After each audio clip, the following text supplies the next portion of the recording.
കോട്ടയം അറുപറയിലെ ദമ്പതികളുടെ ദുരൂഹ തിരോധാനത്തിന് ഇന്ന് 1 വർഷം.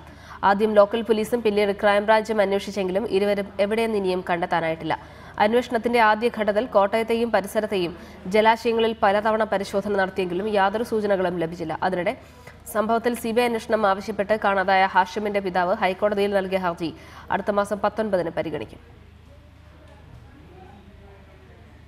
കഴിഞ്ഞ വർഷം ഏപ്രിൽ 6-ന് ഹർത്താൽ ദിനത്തിൽ രാത്രി 9 മണിയോടെയാണ് ഭക്ഷണം വാങ്ങുന്നതിനായി ആറുപറ ഒറ്റക്കണ്ടത്തിൽ ഹാഷിമും ഭാര്യ ഹബീബയും കോട്ടയത്തേക്ക് പോയത്. വീടിന് സമീപം പലചരക്ക് കട നടത്തിയിരുന്ന ഹാഷിം ആഴ്ചകൾക്ക് മുമ്പ് വാങ്ങിയ മാരുതി വാഗണർ കാറിലാണ് വീട്ടിൽ നിന്ന് പോയത്. മക്കളായ ഫാത്തിമയും ബിലാലിനെയും ഹാഷിമിന്റെ പിതാവ് അബ്ദുൾ ഖാദറിനെ ഏൽപ്പിച്ച ശേഷമാണ് ഇരുവരും പുറപ്പെട്ടത്. ഇരുവരുടെ മൊബൈൽ ഫോണുകൾ, ഡ്രൈവിംഗ് ലൈസൻസ്, ATM കാർഡുകൾ ഇവയെല്ലാം വീട്ടിൽ വെച്ച ശേഷമാണ് ഇരുവരും പോയത്. ആദ്യം ലോക്കൽ പോലീസും പിന്നീട് ക്രൈംബ്രാഞ്ചും സംസ്ഥാനം മുഴുവൻ അരിച്ചുപെറുക്കിയെങ്കിലും ഇവരെ കണ്ടെത്താൻ കഴിഞ്ഞില്ല. അന്വേഷണത്തിന്റെ ആദ്യഘട്ടത്തിൽ കോട്ടയത്തെ ജലാശയങ്ങളിൽ പാതാളക്കരണ്ടി ഉപയോഗിച്ചും സ്കാനർ ഉപയോഗിച്ചും പരിശോധന നടത്തിയെങ്കിലും യാതൊരു സൂചനയും ലഭിച്ചില്ല. DGP ആയിരുന്ന സെൻകുമാർ ഉൾപ്പെടെയുള്ളവർ വീട്ടിലെത്തിയ അന്വേഷണ പുരോഗതി വിലയിരുത്തുകയും ചെയ്തിരുന്നു. പിന്നീട് കേസ് ക്രൈംബ്രാഞ്ചിന് കൈമാറിയെങ്കിലും അന്വേഷണത്തിൽ കാര്യമായ പുരോഗതിയൊന്നും ഉണ്ടായില്ല.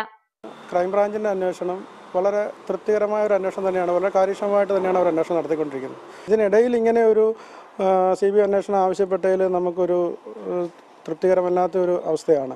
ഹാഷിം തലേദിവസം ഇടുക്കിയിലേക്ക് നടത്തിയ യാത്ര വളരെ സംശയകരമായിട്ട് തന്നെ കാണേണ്ട ഒരു അവസ്ഥയാണത്.